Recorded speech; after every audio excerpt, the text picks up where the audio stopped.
नमस्कार, मैं हूं आपके साथ सुमित अवस्थी और इस वक्त आप देख रहे हैं IBN 7 पर हम तो पूछेंगे। आपका अपना कार्यक्रम जो आपकी आवाज को, आपके विचारों को, आपके सुझावों को मंच देता है, जगह देता है और आपके ये सवाल हम लेके जाते हैं देश के हुक्मरानों तक। आज भी रोज की तरह दो खास मुद्दे। पहले डिबेट नंबर 1 में हम तो पूछेंगे में हम बात करने वाले हैं हरियाणा के फरीदाबाद में दलित परिवार के घर पहुंचे नेताओं की और उनकी राजनीति की।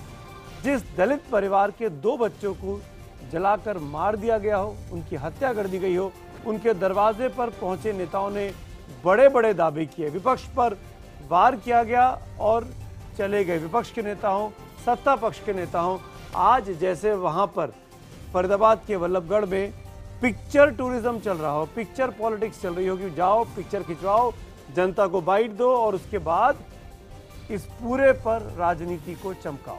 सवाल ये कि क्या ये नेता इस मुद्दे पर सिर्फ राजनीति कर रहे हैं या वाकई परिवार के लिए इंसाफ भी चाहते हैं। हरियाणा की खट्टर सरकार CBI जांच की अब सिफारिश कर चुकी है। इस पूरे मुद्दे पर हम डिबेट नंबर 1 में बातचीत करेंगे। मेहमान भी मेरे साथ होंगे। हम तो पूछेंगे में डिबेट नंबर 1 में आज फरीदाबाद में दलित परिवार पर हमले और 2 मासूम बच्चों की हत्या पर हो रही राजनीति की बात। दलित बच्चों की मौत का मातम अभी लोग मना ही रहे थे कि नेताओं का मेला लग गया। तमाम राजनीतिक दलों के नेता पीड़ित परिवार से मिलने पहुंचे। सबसे बड़ा नाम था कांग्रेस उपाध्यक्ष राहुल गांधी का। और जब मीडिया ने उनसे सवाल पूछा कि विरोधी इसे तस्वीर खिंचवाने की राजनीति बता रहे हैं तो राहुल भड़क गए। What is it a photo op? What do you mean? People are dying left, right and center in this country. People are being beaten up in this country. What do you mean it's an open photo op? Yes, absolutely I will visit. I will visit again and again and again. परिवार से मिलकर लौटते वक्त चौक पर गांव वालों ने राहुल को घेर लिया और वापस जाने को कहा।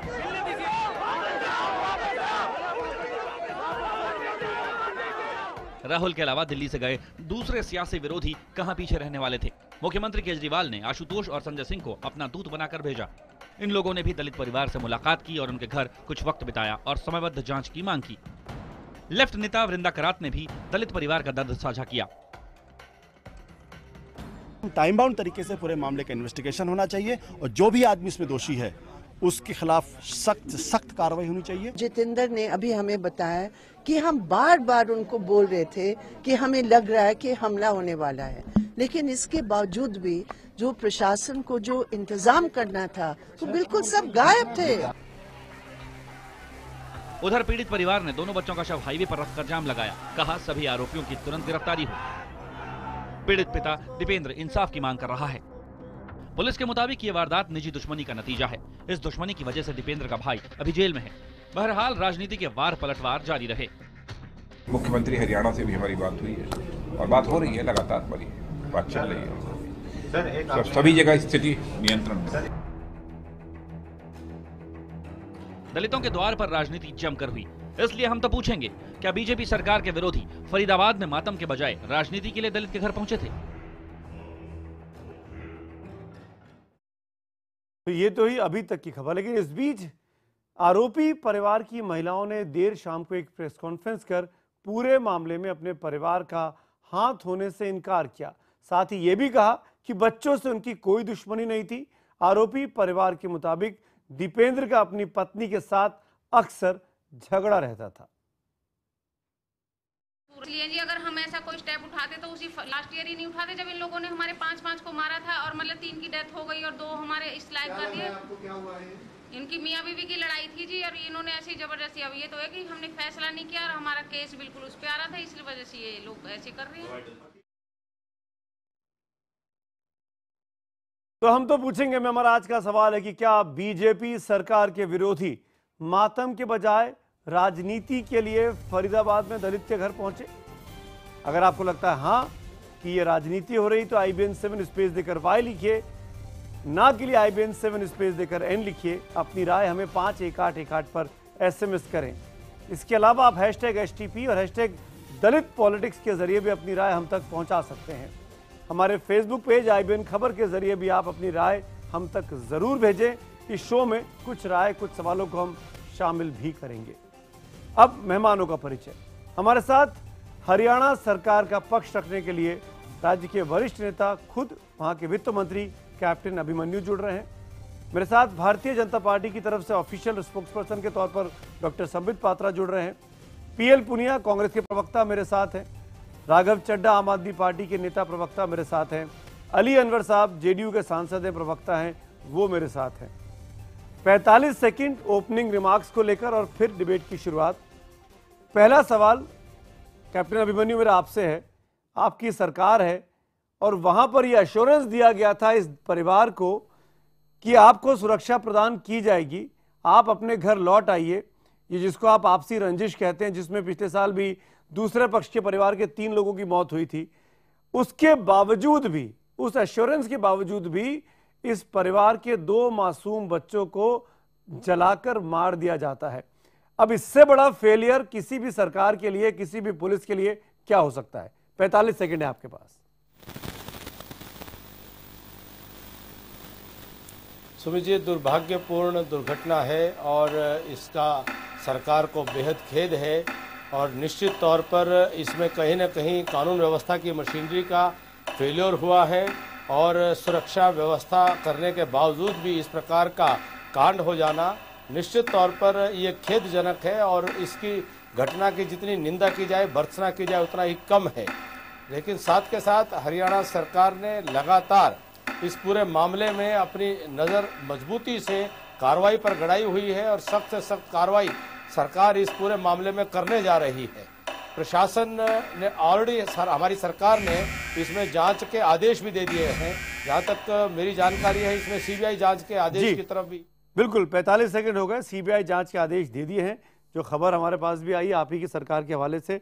लेकिन पीएल पुनिया साहब, अब आपको उम्मीद है जब सरकार ने जांच के आदेश दे दिए हैं, सीबीआई इंक्वायरी ऑर्डर हो गई है, तब इस मामले पर अब पॉलिटिक्स बंद होनी चाहिए? पीएल पुनिया, आप सबसे पहले वहां पहुंचे थे कल, 45 सेकंड में बताइए।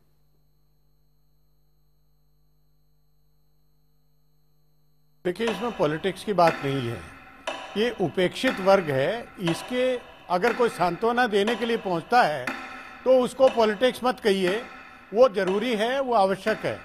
और जिस तरह से दलित परिवार आयोग में आया था, राष्ट्रीय अनुसूचित जाति आयोग में पहुंचा था 1 जनवरी 2015 में, 10 महीने पहले उन्होंने कहा था कि हम दलित हैं, हम गांव से भागे हुए हैं, हमें सुरक्षा दी जाए, वरना धमकी दी जा रही है तो हम मार दिए जाएंगे।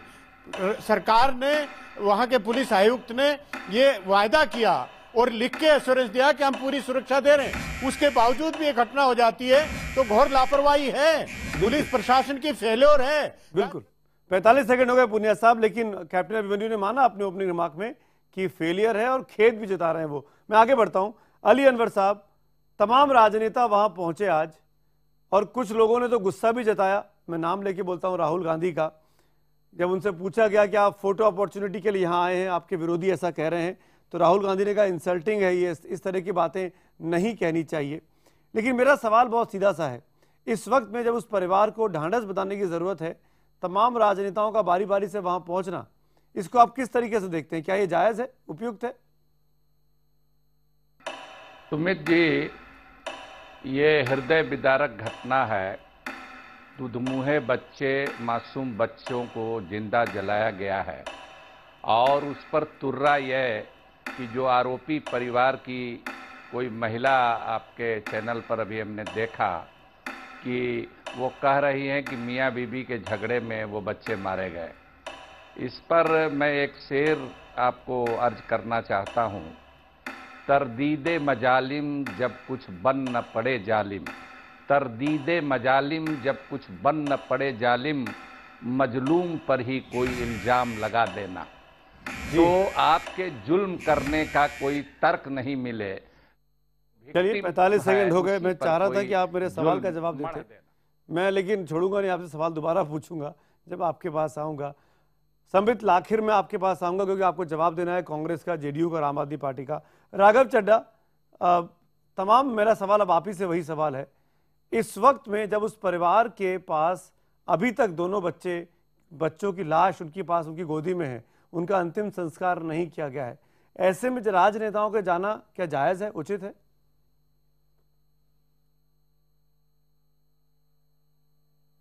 देखिए, पहली बात तो यह है कि अगर आप देखें, चाहे वो अक्षय सिंह आज तक के रिपोर्टर हों जो व्यापम घोटाले में मारे गए, चाहे वो दादरी का मुद्दा हो, चाहे वो 2 साल की बच्ची का रेप होने का मुद्दा हो, हम हर जगह जाते हैं। यदि हम ना जाएं तो आप कहते हैं कि आप लोग संवेदनहीन हैं। हम चले जाते हैं संवेदना व्यक्त करने तो आप कहते हैं आप राजनीति कर रहे हैं। आखिरकार राजनीति होती क्या है? राज की नीति, महिला सुरक्षा राज की नीति है, दलित सुरक्षा राज की नीति है। क्या हम कानून व्यवस्था पे सवाल नहीं खड़ा कर सकते? हरियाणा सरकार फेल हो गई है कानून व्यवस्था में। 271% दलित उत्पीड़न बढ़ चुका है हरियाणा में जब से खट्टर साहब की सरकार बनी है। कभी ये लोग कहते हैं हम लोग रिजर्वेशन समाप्त कर देंगे, कभी दलितों का उत्पीड़न होता है, अल्पसंख्यकों को मारा जा रहा है, सामाजिक समरसता बर्बाद हो रही है। 45 सेकंड हो गए राघव, ठीक है, आपने बात कही।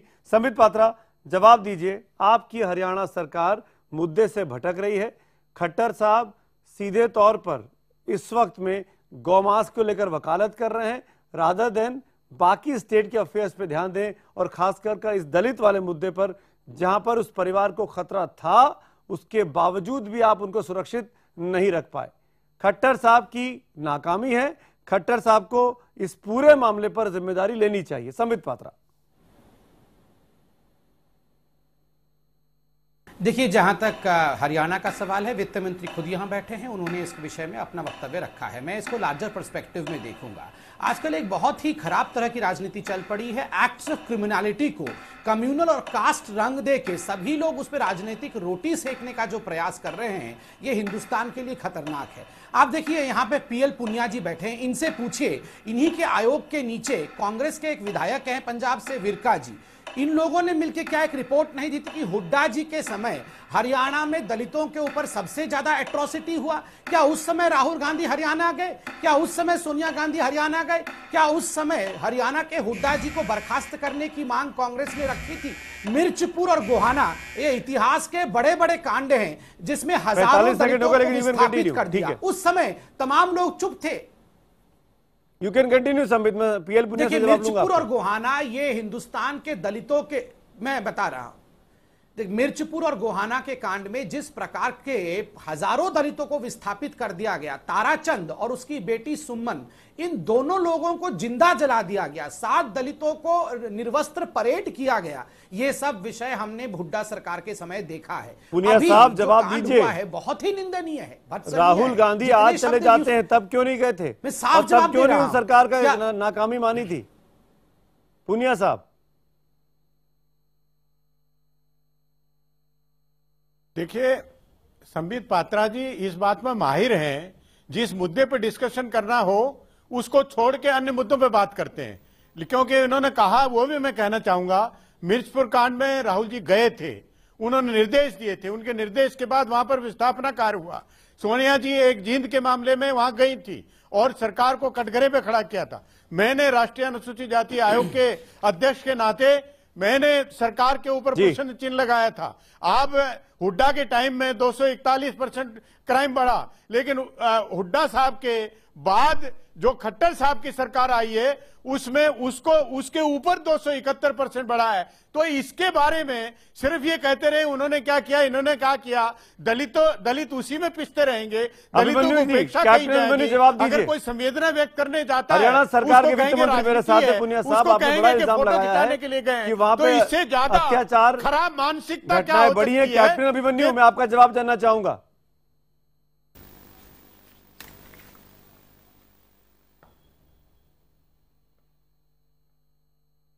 क्या आपको मेरी आवाज आ रही है? कैप्टन अभिमन्यु,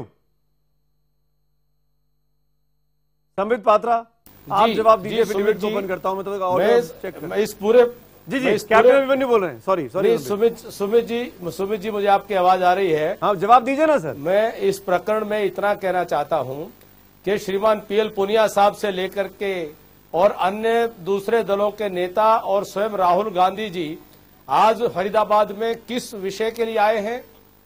वह यहां पर केवल कोरी राजनीति करने के लिए आए हैं। राजनीति में जिम्मेदारी है कि हम सब समाज की संवेदनाओं के साथ जुड़कर काम करें, लेकिन सामाजिक मर्यादाओं से ऊपर उठकर के राजनीति करेंगे तो ये समाज देखता है और दुत्कारता है। 2 बच्चियों की लाश अभी उसका संस्कार नहीं हुआ और कांग्रेस पार्टी के नेता वहां पर जाकर के राजनीति करने की कोशिश करते हैं। इससे बड़ा पीड़ादायक दूसरी कोई सामाजिक बात हो नहीं सकती है। कैप्टन राहुल अभिमन्यु, आप गांधी मुझे जी इस जब बात मिर्चपुर के गए जवाब थे, दीजिए जो वहां बात पर भी राघव केवल चड्ढा ने मात्र कही, राजनीति करने के लिए गए अगर थे। पॉलिटिशियंस नहीं जाएंगे तो कौन जाएगा? और ये बात अब मैं कह भी सकता हूं कि मुख्यमंत्री खट्टर साहब तो नहीं गए वहां पे, पॉलिटिशियंस को जाना चाहिए, सुमित जी जाना चाहिए, एक मिनट, जाना लेकिन आज लेकिन अभी जब आप सीबीआई इंक्वायरी की बात कर रहे हैं तो शायद इसी प्रेशर में होगा कि वहां पे वृंदा कराल, वहां पे आशुतोष, वहां पे राहुल गांधी करने के लिए जाना चाहिए, वरना सीबीआई इंक्वायरी आप करते नहीं। मैं कह रहा हूं संवेदना प्रकट करने के लिए जाना चाहिए। सामाजिक मर्यादा ये कहती है कि जब उनका संस्कार हो जाए, अंतिम संस्कार होने के बाद सब जाकर के संवेदनाएं प्रकट होती हैं। वो लाशों के ऊपर राजनीतिक रोटी सेकना ये किस प्रकार से शोभा देता है, और यही कोशिश पिछले 2 दिन के अंदर राघव चड्ढा जवाब दीजिए। गलत है, गलत है। राघव चड्ढा जवाब दीजिए, लाशों पर राजनीति कर रहे हैं आप। हमारी सरकार सीबीआई जांच तक के लिए तैयार है। सुनिए, ऐसे में कैप्टन सरकार के सुनिए। कामकाज में दखल डालना और किसी प्रकार से इसमें राजनीति, जातिवाद का जहर खोलने की कोशिश करना, ये आपसी रंजिश का मामला है। कैप्टन अभिमन्यु राघव चड्ढा बोल रहे हैं। पुनिया साहब, एक मिनट, पुनिया साहब की जांच पुनिया साहब, अभी पुनिया साहब, पुनिया साहब, निश्चित तौर पर यह अशोभनीय है। अगर ऐसे ही बोलते रहेंगे तो एक की आवाज नहीं जाएगी। मैं दोनों को ऑडियो टिप कर दूंगा। जवाब ले लीजिए। हाँ, राघव चड्ढा।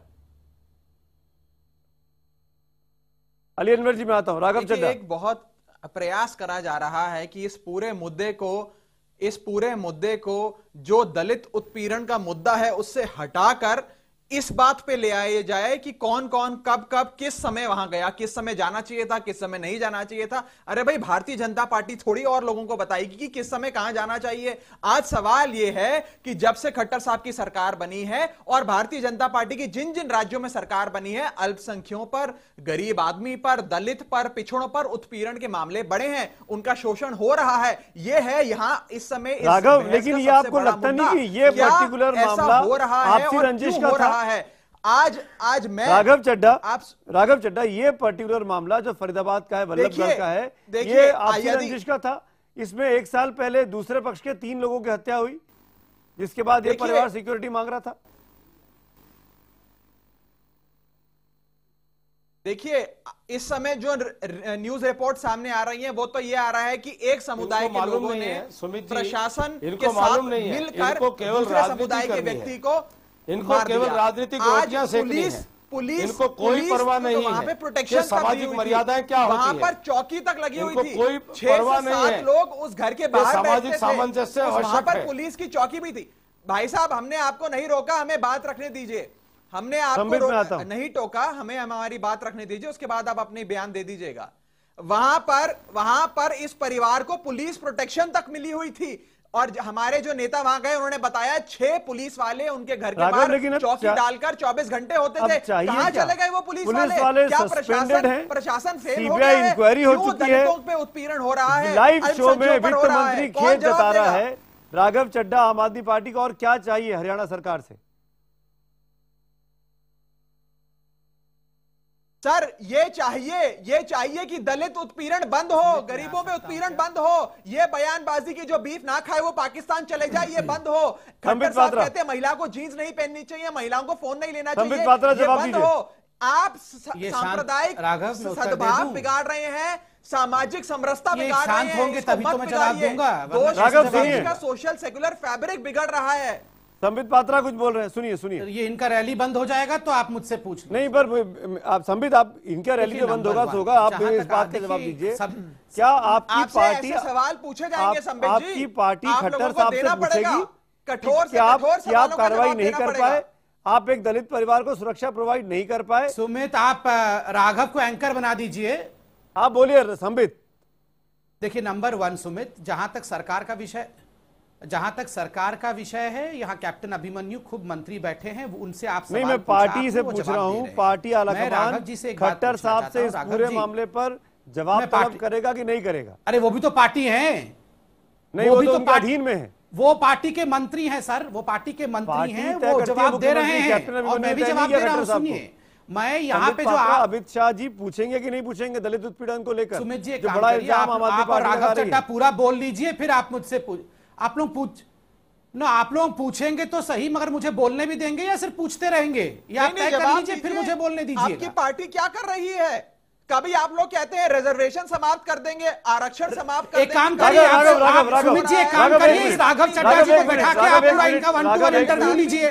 आप इन राघव चड्ढा को बैठा के 1-to-1 इंटरव्यू लीजिए और षड्यंत्र रचिए, हमें कोई आपत्ति नहीं है। आप लोग षड्यंत्र रचिए राघव चड्ढा जी को बैठा के। संबित जी जवाब दीजिए, बोलिए। हाँ, मैं ये बोल रहा हूं कि आप देखिए, अजय, सबको सवाल पूछने का अधिकार है, हम जवाब भी देंगे, मगर जहां तक आम आदमी पार्टी का सवाल है, मैं सवाल पूछता हूं, यहां 29 सितंबर 2015 को एक पिछड़े वर्ग के व्यक्ति को गोली चाकू भोंक के महक सिंह नामक व्यक्ति की बदरपुर में हत्या कर दी जाती है।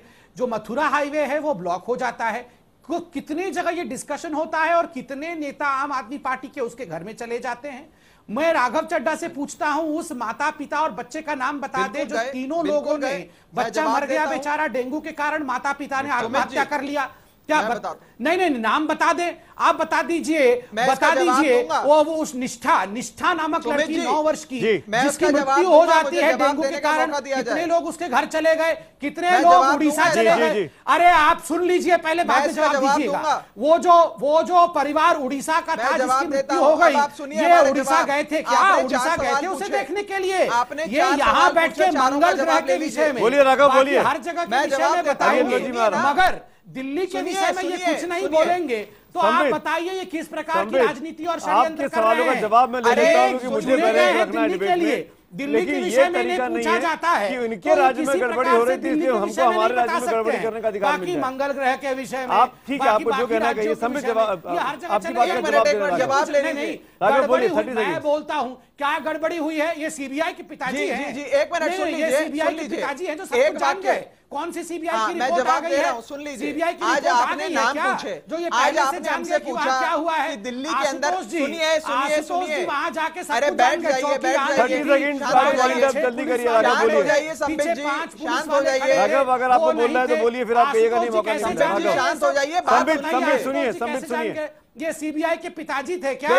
देखिए आज दिल्ली की कानून व्यवस्था नरेंद्र मोदी जी चला रहे हैं। यदि दिल्ली में महिलाओं पे अत्याचार हो रहा है, बच्चों पे अत्याचार हो रहा है, तो नरेंद्र मोदी जी जिम्मेदार है सीधे तौर पे। गुलाम अली आएगा तो आज ये बात पूछ रहे हैं सुरक्षा कि देंगे, जिन लोगों की दिल्ली में मृत्यु हुई, दिल्ली में जिन लोगों की मृत्यु हुई उसके घर आप गए, हम उनके घर गए और आज आप हमसे नाम पूछते हैं। गोधरा में आप लोगों की सरकार थी, कई हजार मुसलमान मर गए। राम मंदिर अभियान में कई हजार लोग मर गए। राघव चड्ढा, संबित पात्रा, 1 मिनट।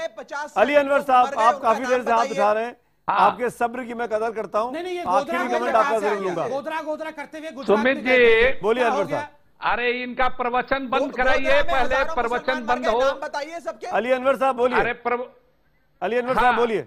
सुमित जी देखिए, अगर ये घटना, इस तरह की घटना अगर किसी गैर भाजपा राज्य में घटी होती तो ये सर पर आसमान उठा लेते बीजेपी के लोग, आरएसएस के लोग। और बिहार में जाकर के ये घड़ियाली आंसू बहाते हैं माननीय प्रधानमंत्री जी, अमित शाह जी, और जंगल राज खोज रहे हैं। ये हरियाणा में कौन सा जंगल राज है? और हम खोज रहे हैं जिनके लिए प्रधानमंत्री मोदी जी, अमित शाह जी घड़ियाली आंसू बहा रहे हैं। जीतन राम मांझी जी के लिए, रामविलास पासवान जी के लिए। वो कलबुर्गी साहब की हत्या कर्नाटक में हुई, कांग्रेस की सरकार है। अखलाक की हत्या दादरी में हुई, उत्तर प्रदेश में समाजवादी पार्टी की सरकार है। इनके हरियाणा में इनके इसकी सरकार है। दलितों के साथ जो हुआ, इस पर आपकी पार्टी का स्टैंड जवाब दे दीजिए अली अनवर साहब को। ये कोहराम मचाते थे और मुख्यमंत्री के इस्तीफे की मांग करते। देखिए मैं उत्तर दे रहा हूं, ये बैठे हुए हैं। इतनी शर्मनाक घटना के बाद भी बीजेपी के संघ परिवार के गोद में जा करके बैठे हुए। अली अनवर साहब सुनिए, आपकी बात का जवाब दे रहा है संबित पात्रा। सुनिए ऊपर संबित पात्रा बोलिए। कहा जा रहा है कि पति पत्नी के गोद में बैठ जाए तो कुछ नहीं, ये बच्चे मारे गए संबित पात्रा जवाब दीजिए। झगड़े में ये शर्मनाक स्थिति है। कौन कहा? नहीं, ये पति पत्नी वाला कौन बोला? ये पति पत्नी वाला कोई नहीं सुमित जी, ये पति पत्नी वाला कोई भाजपा का प्रवक्ता बोला है? ये पति पत्नी वाला कौन बोला? ये पूरा पढ़ के नहीं आते हैं और यहाँ नहीं करके आते तो मैं बोलूंगा इनको। कौन बोला है पति पत्नी? बिहाइंड द बार होना चाहिए, तो वो बोल रहे हैं। तो वो बोल रहे हैं तो भाजपा संबित पात्रा जवाब दीजिए, हरियाणा में किसकी सरकार है? आप इतने सीनियर लीडर फेलियर है कि नहीं है बीजेपी का? दिखा रहे हैं तो आप संबित न्यूज वालों से पात्रा बड़ा पूछिए सवाल खड़ा किया आपके विरोधियों ने। तो ये न्यूज वालों से पूछिए ना क्यों दिखा रहे हैं, हमने थोड़ी दिखाया है। मुस्लिम दलितों को हमने थोड़ी दिखाया है। जवाब देना चाहिए आप, मैं वाइंड अप करूं। वो जो अरे भागलपुर का एनएन सिंह का रिपोर्ट आया, भागलपुर का एनएन सिंह का रिपोर्ट आया, क्योंकि जवाब है नहीं आपके पास। माफी के साथ इस डिबेट में नहीं खत्म करता हूं। हमारा सवाल था कि क्या बीजेपी सरकार के विरोधी मातम की बजाय राजनीति के लिए फरीदाबाद पहुंचे? जो जवाब मुझे मिले हैं, हमको हमारे पास पहुंचे एसएमएस के जरिए, 86% लोग हाँ बोलते हैं, 14% लोग ना बोलते हैं। बहुत बड़ा IBN 7 का दर्शक वर्ग ये कहता है कि वहां पे जो पॉलिटिशियंस पहुंचे वो राजनीति कर रहे थे, राजनीति को चमका रहे थे। मातम तो केवल बहाना मात्र था। वक्त हो चला ब्रेक का। ब्रेक के उस पार जब लौटेंगे तो बात करेंगे डिबेट नंबर 2 में दादरी कांड। आज उसमें माइनॉरिटी कमीशन की रिपोर्ट आई है जिसने साफ कहा है कि ये पूरी तरीके से सोची समझी साजिश थी, इखलाफ थी।